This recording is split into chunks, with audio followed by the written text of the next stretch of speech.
McDonald's. It's supposed to be the place of smiles and top 2 diabetes, but today I'm going to be telling you a tale far scarier than any Ronald Touch My McDonald creepypastas you've ever heard before.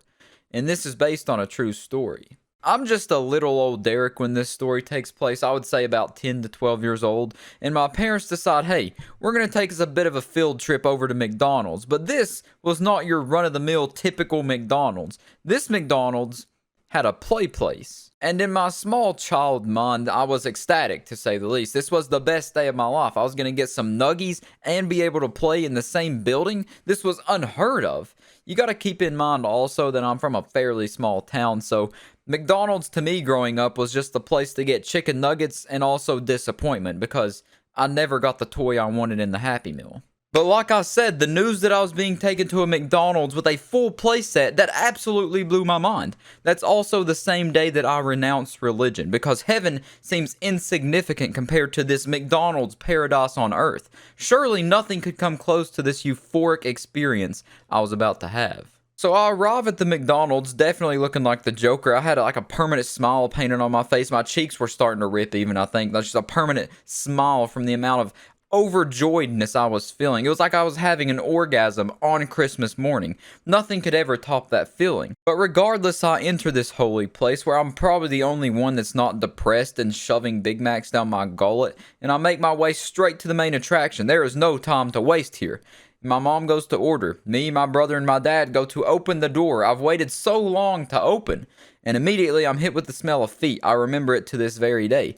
But I push past it, take my shoes off as well, put them in the little filing system. You know what I'm talking about, little holes you put your shoes in. And then I step into the unknown.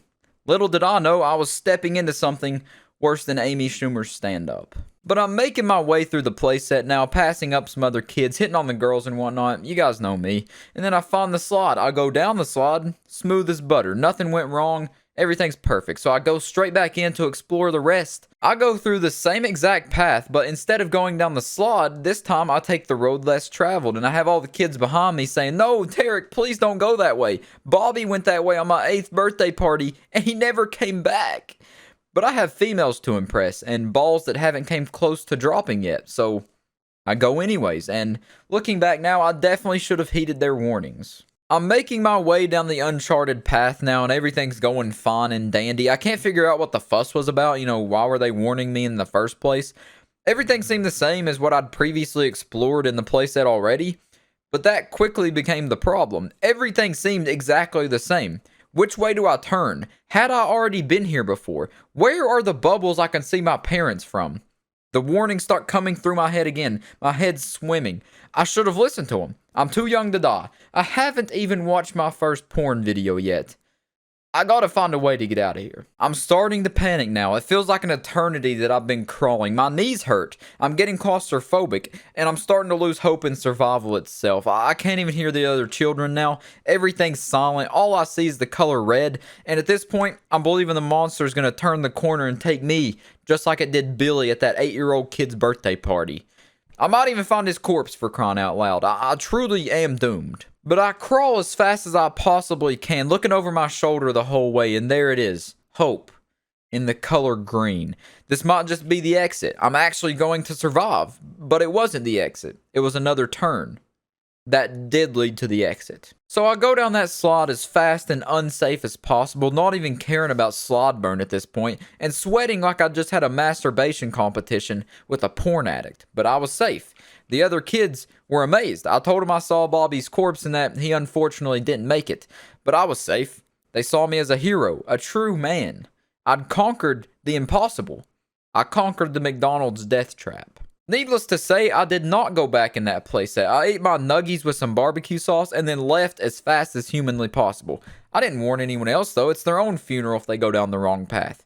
You gotta watch out for number 1.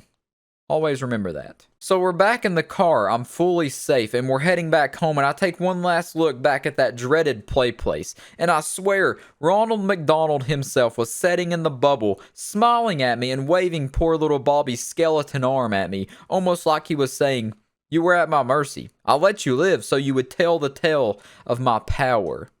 And I might have tinkled a bit at that point, but I think any man would have. And that is the end of the scariest tale ever told. McDonald's PlayPlaces are truly deadly. That's probably why all the McDonald's are getting rid of them now. You know, to my knowledge, I'm the only one that's went through Ronald's death maze and lived to tell the tale. I like to think it was a bit of luck, but I think Ronald selected me as the chosen one. But that was not the last time I entered a PlayPlace. I went to Chuck E. Cheese, summoned the courage of a Greek god, and I went in their place set and had a very similar experience. But that is a tale for another time. I'll see you next time.